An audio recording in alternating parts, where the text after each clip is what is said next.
یہی کہتا ہے کہ میں تمہاری سڑکیں جو ہیں وہ سونے تک کی بنا سکتا ہوں۔ وہاں پہ تعلیمی ادارے، وہاں تعلیمی اداروں کے ساتھ ساتھ جو فیسلٹیز، جو اسکالرشپس، سب کچھ بہت ہی اچھا موجود ہے وہاں پر۔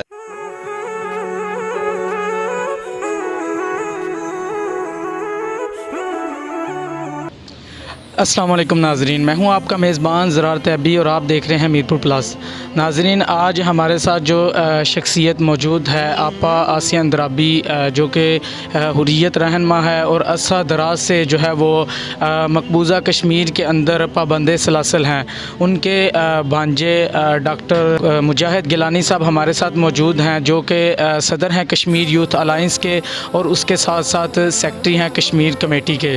تو آئیے ہم ان سے جانتے ہیں کہ موجودہ کشمیر کی جو صورتحال ہے وہ کیسی ہے اور مقبوضہ کشمیر کے جو مسلمان ہیں وہ اس وقت کس طرح سروائیو کر رہے ہیں۔ تو آئیے ہم ان سے بات چیت کریں۔ السلام علیکم۔ وعلیکم السلام جی۔ تو سب سے پہلے ڈاکٹر صاحب آپ ہمیں یہ بتا دیں کہ جو آپ نے تعلیم حاصل کی ہے وہ کیسے آپ نے حاصل کی ہے، کن مشکلات سے آپ گزرے ہیں، یہ ذرا ہمیں بتا دیں۔ بسم اللہ الرحمن الرحیم۔ دیکھیے، میرا تعلق مقبوضہ جموں کشمیر سے ہے اور میری جو بنیادی تعلیم ہے وہ تو وہیں سے ہوئی ہے۔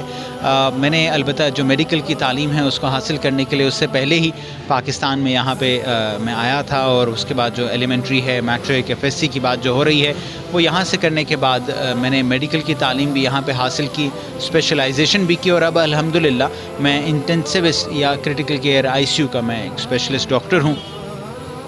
تعلیم کے حوالے سے سب سے اہم چیز جو ہے وہ یہ کہ مقبوضہ جموں و کشمیر میں اب بہت سارے جو باقی نوجوان ہیں وہ بھی اپنی تعلیم سے اپنے آپ کو آراستہ ضرور کر رہے ہیں۔ ایک طرف تحریک کی بات چل رہی ہے کہ تحریک میں بھی اپنا حصہ ڈالتے ہیں، لیکن دوسری طرف تعلیم سے اپنے آپ کو ضرور آراستہ کرتے ہیں تاکہ جو دنیا کو بتایا جا سکے، تاکہ ہندوستان سے جو مختلف محاذوں کی اب جنگ ہے وہ بہتر طریقے سے لڑی جا سکے۔ آپ نے جو تعلیم جو ہے وہ پاکستان کے اندر حاصل کی، کیا مقبوضہ کشمیر کے اندر یہ فیسلٹیز موجود نہیں ہیں، یا آپ کے پاس ہندوستان آپ کو اتنے پیکیجز دے رہا ہے، اتنے کالج اور یونیورسٹیاں بنا کے دے رہا ہے، آپ نے وہاں سے تعلیم کیوں نہیں حاصل کی؟ دیکھیں، یہ بات تو بالکل درست ہے کہ ہندوستان نے جو ہے ڈیولپمنٹ کا ایک لالی پاپ جو ہے وہ مقبوضہ کشمیریوں کو دے رکھا ہے۔ وہ ہمیشہ یہی کہتا ہے کہ میں تمہاری سڑکیں جو ہیں وہ سونے تک کی بنا سکتا ہوں۔ وہاں پہ تعلیمی ادارے، وہاں تعلیمی اداروں کے ساتھ ساتھ جو فیسلٹیز، جو اسکالرشپس، سب کچھ بہت ہی اچھا موجود ہے وہاں پر۔ لیکن ان تمام سیٹ اپس کے باوجود ایک حقیقت جو تمام کشمیری اس کا ادراک رکھتے ہیں وہ غلامی ہے۔ اگر اس غلامی کے اندر میں آپ کے پاس ایک سونے کا بیڈ بچھا دوں اور آپ کو سونے کا بستر اور سونے ہی کے آپ کو چمچے، چاندی کے پلیٹس آپ کو دے دیے جائیں، اس کے باوجود وہ غلامی کا عنصر وہاں پہ موجود رہتا ہے۔ تو یہ ایک حقیقت ہے۔ اس وقت مقبوضہ کشمیر کے بہت سارے نوجوان جو اس نئی نسل کے ہیں، میں 90s کا بچہ ہوں تو میں وہیں کہتا ہوں کہ اس وقت جتنی بھی نسل ہے وہ اس وقت مقبوضہ کشمیر سے باہر آ کے تعلیم حاصل کر رہی ہے، باہر آ کے تعلیم حاصل کر کے اپنا کیس باہر کی دنیا کو بتاتی ہے، اپنی شناخت، اپنی پہچان ایک مقبوضہ کشمیری کے حیثیت سے کرواتی ہے کہ ہم ایک ظلم و جبر اور استبداد کے زیر سایہ ہیں، اور ہمیں وہاں ایک بنیادی انسانی حق رائے دہی، حق آزادی چاہیے۔ تو ابھی جو مقبوضہ کشمیر کے اندر جو مقبوضہ کشمیر کی عوام ہے وہ کس طرح سروائیو کر رہی ہے، اور برہان وانی کے بعد جو تحریک ایک اٹھی تھی، ایک اونچائی تک گئی تھی، اس کی اب کیا صورتحال ہے، یہ ذرا آگاہ کر دیں۔ دیکھیں، مقبوضہ جموں و کشمیر کے اندر تو آئے روز ایک نیا فتنہ، ایک نیا فساد ہے ایک لحاظ سے۔ اس کی ایک بڑی بنیادی وجہ یہ ہے کہ بھارتی فوجی اور بالعموم جو بھارتی حکومت وہاں پر موجود ہے اس کے پاس ایک ڈیزائن، ایک پلان ہے، اور وہ اس ڈیزائن اور پلان کے مطابق چل رہے ہیں۔ اب ہم یہ دیکھتے ہیں کہ ایون ہمارے پاس اگر یہ موبائل فون ہے، اس موبائل فون میں جو واٹس ایپ گروپس ہیں، اس واٹس ایپ گروپ میں جو لوگ موجود ہوتے ہیں، اس کا جو ایڈمن ہوتا ہے اس تک کو گرفتار کر لیا جاتا ہے۔ اب تو نوبت یہاں تک پہنچ چکی ہے کہ انہوں نے یہ لیٹر نکال دیا ہے کہ اگر آپ کا کوئی رشتہ دار یا آپ خود فقط ایسی سوچ بھی رکھتے ہیں جو ہندوستان کے مخالف ہیں تو آپ کو اریسٹ کیا جا سکتا ہے۔ تو یہاں تک بات ہو گئی ہے کہ عمل تو دور ہے، سوچ رکھنے کے اوپر بھی آپ کے اوپر ایف آئی آر کٹ جاتی ہے۔ اس وقت بھارتی فوج نے مقبوضہ جموں و کشمیر میں جو اسپیس ٹو بریتھ ہے اس کو بالکل بند کر کے رکھ دیا ہے۔ آپ بول نہیں سکتے، بات نہیں کر سکتے۔ وہاں پہ میڈیا کے اوپر جو کچھ بھی آتا ہے وہ خبریں ہیں جو کہ کسی حد تک بھارت نواز ہیں، کیونکہ اگر آپ اس کے مخالف دیں گے تو پھر آپ کو سجاد گل یا فہد شاہ بنا دیا جاتا ہے۔ تو یہ اس وقت وہاں کی سپیس، وہاں کی تحریک کو مسلسل ریسٹرکٹ کر کے بند کرنے کی کوشش کی جا رہی ہے. لیکن حقیقت یہی ہے کہ جتنا زیادہ آپ کسی چیز کو بند کرتے ہیں اتنا ہی وہ کسی اور دروازے سے کھلتی چلی جاتی ہے. تو ابھی جو موجودہ حکومت ہے اس کا کشمیر کے حوالے سے کیا کردار ہے آپ سمجھتے ہیں؟ اور ابھی جو حکومت ہے وہ کیا سروائیو کر رہی ہے؟ کیا وہ باتوں کی حد تک ہے یا عملی بھی کوئی کام کر رہی ہے؟ دیکھیے، میں ایک کشمیری ہوں، مقبوضہ کشمیر سے ہوں، اور جس طرح آپ نے ابھی تعارف بھی کرایا، ایک ایسے خاندان سے ہوں جو اس تحریک میں سر فہرست ہے یا صف اول میں اس وقت اپنی قربانیاں دے رہا ہے. میں حکومت کا ترجمان نہیں ہوں، لیکن یہ بھی میں کہوں گا، اور میں بلکہ سمجھتا ہوں کہ اقرار کرتا ہوں اس بات کا کہ موجودہ حکومت میں بالخصوص پارلیمنٹری کمیٹی کشمیر نے ایک نئی جہت دی ہے اس کشمیر کے معاملے کو. یہ بات ماننی اور سمجھنی پڑے گی کہ اگر مثال کے طور پہ آپ کی کوئی ٹانگ یا بازو فریکچر ہو جاتا ہے تو آپ کسی ڈاکٹر کے پاس جائیں گے، آپ وکیل کے پاس نہیں جائیں گے. اور اگر آپ وکیل کے پاس جا کے اس کو تان و تشنی کرتے ہیں کہ تم مجھے ٹھیک کیوں نہیں کر رہے، تو یہ آپ ہی کی غلطی ہے، کیونکہ آپ صحیح جگہ پہ گئے ہی نہیں.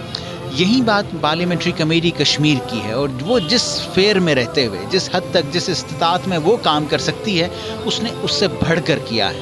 ایک عام کشمیری، اور صرف میں ہی نہیں بلکہ اور دیگر کئی کشمیری حضرات اور خواتین، وہاں پارلیمنٹ میں ان کا موجود ہونا، ان کی بات کو سنا جانا، صرف پارلیمنٹری کمیٹی کشمیر کی حد تک نہیں بلکہ MOFA, ministry of foreign affairs, ministry of national security division کے ساتھ، ان تمام کے ساتھ ان کا انٹریکشن ہونا، ان کی پالیسیز انپٹ لینا، ان کی ایکڈیمک ورک کو سامنے پیش کرنا، اس کے ساتھ ساتھ روزانہ کی بنیاد پہ جو مقبوضہ کشمیر میں ہو رہا ہے ہمارے ذریعے سے ان تک، یعنی کہ جو ہمارے پاکستان میں حکمران آپ کہہ لیں، ان تک یہ بات پہنچنا، اور پھر ان حکمرانوں کا اس کے اوپر بات کرنا، یہ چینج ہے. اس بات کو ماننا پڑے گا کہ اپنی استطاعت، اپنے اسفیئر میں رہتے ہوئے انہوں نے ایڈوائزری بورڈز اور ان تمام چیزوں کے ذریعے سے مسئلہ کشمیر کو ایک نئی جہت ضرور دی ہے. تو آپ نے جو کشمیر یوتھ الائنس بنائی ہے اس کا مقصد کیا ہے اور یہ اس کے کیا اغراض و مقاصد ہیں، یہ ذرا بتا دیں. دیکھیے، مقبوضہ جموں و کشمیر بالخصوص اور بالعموم ریاست جموں و کشمیر کے اوپر ہمارے کئی نظریات ہیں، اور ہر شخص جو ہے وہ کشمیر پہ اپنی اپنی بات کرتا ہے، اپنی اپنی کرسی، اپنا اپنا ٹیبل سنبھال رہا ہوتا ہے. لیکن جب مقصد ایک ہو، جب آپ نے بات ہی یہ کرنی ہے کہ مقبوضہ جموں و کشمیر کے لوگوں کو ہندوستان سے آزادی ملنی چاہیے اور کشمیریوں کو بالعموم ایک حق استصواب رائے یا پلیبسٹ فیئر امپارشل کا حق ملنا چاہیے، سب کا ایک ہی مقصد ہے، سب کی منزل ایک ہے، تو راستے جدا جدا کیوں ہیں؟ کیوں نہ ہم ایک ساتھ مل کر کام کریں؟ ہم اس نظریے کے حد تک تو مل بیٹھ سکتے ہیں کہ ہمیں ہندوستان سے آزادی اور تمام کشمیریوں کو ایک حق رائے دہی ملنی چاہیے. بس اتنا سا ہمارا مقصد ہے، اور یہی وجہ ہے کہ ہم نے اپنے ساتھ مختلف تنظیموں کو شامل کیا، اور اس وقت الحمدللہ پاکستان اور کشمیر سے باہر جو ممالک ہیں ہمارے ساتھ 90 سے زائد آرگنائزیشنز جو رجسٹرڈ ہیں ہمارے ساتھ کشمیر یوتھ الائنس میں، جو کشمیر کے اوپر جب کبھی کوئی کام کرنا چاہیں، کوئی بڑا کام بھی کرنا چاہیں تو مل کر کرتی ہیں. 5 آرگنائزیشنز اکٹھے مل کے، 10 آرگنائزیشنز اکٹھے مل کے، یا پھر جس طرح سے ہم نے 2019 میں طویل ترین پرچم اسلام آباد میں کشمیر کا بلند کیا تھا، وہ کئی آرگنائزیشنز نے اکٹھے مل کر کام کیا تھا. اکٹھے مل کے کام کرنے کی برکت ہے.